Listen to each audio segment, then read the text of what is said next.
There certainly is a lot of damage out here. It took crews more than 3 hours to get this fire knocked down and even longer to get it under control.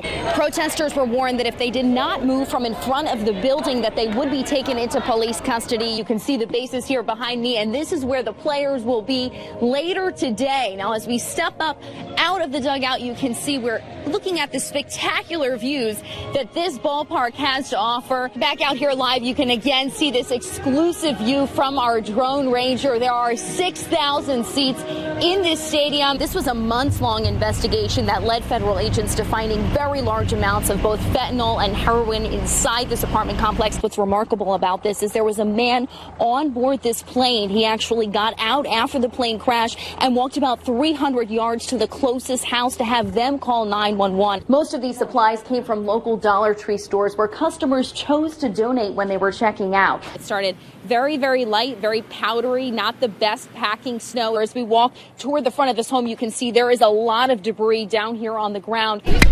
In addition to golf, students took part in 6 other team building exercises today. King Street is actually closed right now. You can see that they put up the crime scene tape. But some parents we spoke with think this idea of Halloween and collecting candy should be at the bottom of our legislators' priority list. People started lining up at 7 o'clock yesterday morning, and the line continued to grow until Apple opened its doors at 8 o'clock this morning. There's just been very mild temperatures out here today and yesterday, obviously, when this man went out fishing. But just because it's mild outside doesn't mean that that water is not extremely cold. And that was something the Coast Guard talked with us about this morning. A drug factory just steps away from St. Francis Hospital. That's what Hartford police say was found inside this large apartment complex at 280 Collins Street. Federal agents with the Drug Enforcement Task Force led the search into several apartments. Police tell us they found a powdery substance they presume is fentanyl, as well as heroin. Box after box of evidence was carried out. Surprise, nothing more than the usual drug bust and drug operation. The Hartford Police Department and Hartford Fire Department helped out on scene. Because of the dangerous nature of the drugs, investigators each wore a self-contained breathing apparatus and a protective suit.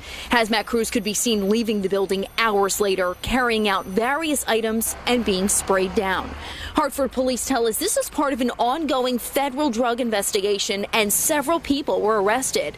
Neighbors say they want to see an end to the violence. It's sad to see what's going on in the community.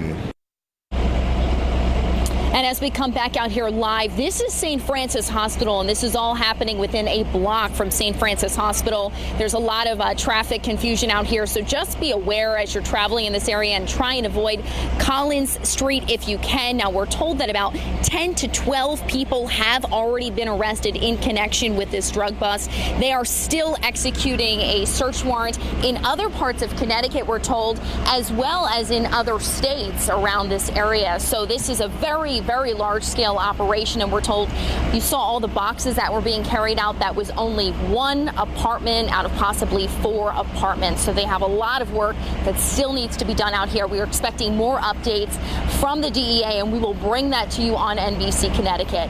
Live in Hartford, Jennifer Joas, NBC Connecticut News. Carrie Lee, back to you. Thanks. It's a very powerful statement about what happened that day. I don't know who's responsible for this, but it's just beautiful. It's a display Angela Covert just had to stop and take in. 2,977 flags, each representing a person who died in the terror attacks on September 11th, 2001. Covert was working in Midtown Manhattan that day and says the memories are still fresh in her mind. Even 15 years later, when we saw these flags this morning, I got goosebumps. She and her husband stopped to see the display on the old Saybrook Town Green, along with dozens of others. Mixed in with the hundreds of American flags that you see out here are some from other countries, representing the nationalities of other people who also died that day. It's a display that no one is taking credit for orchestrating, but one that locals remember seeing done a few times in the past. It's just very moving, you know, just to look and see all of those different lives that were lost on that day. You know, it was a big moment for America, and we all came together. With the 15-year anniversary approaching, Hayes says he hopes everyone remembers those feelings of loss and patriotism and shares them with the younger generations. We'll always remember, we'll never forget, And, you know, it's something we need to put forward, you know, to our kids and our kids' kids. In Old Saybrook, Jennifer Joas, NBC Connecticut News. Norfolk is often viewed as a quaint town with, of course, a lot of character and grit to endure the worst Mother Nature has to bring. In preparation for today's nasty nor'easter, the volunteer fire department jokingly put out a message warning people to maintain that rugged reputation. The advice caught the eye of country store owner Ryan Craig. When you're talking to the news, making sure that you got the wood pile in the back, and that your dog, your hound dog, is next to you. And you know, if anybody asks where you are, you're down at the corner store, which was near and dear to my heart. The Post talked about the importance of preserving the quote Norfolk flavor that attracts summer tourists. What did we find? Just that. Disappointment that the day started with rain. I would prefer snow.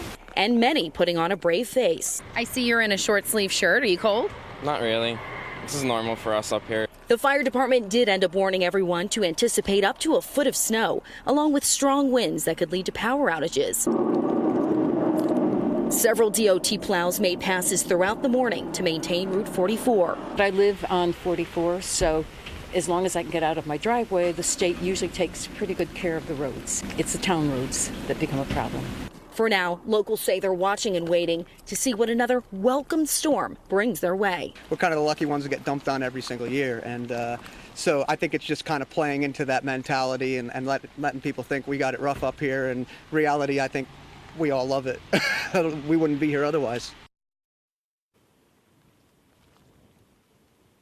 So again, back out here live, you can tell there's a lot of pride people have living up in this portion of the state. They even have hats in that country store. You can see the Norfolk symbol here. So we have been hearing that some of the side roads are not as good as Route 44. So, of course, if you're traveling up in this area, take your time. Live in Norfolk, Jennifer Joas, NBC Connecticut News. Back to you.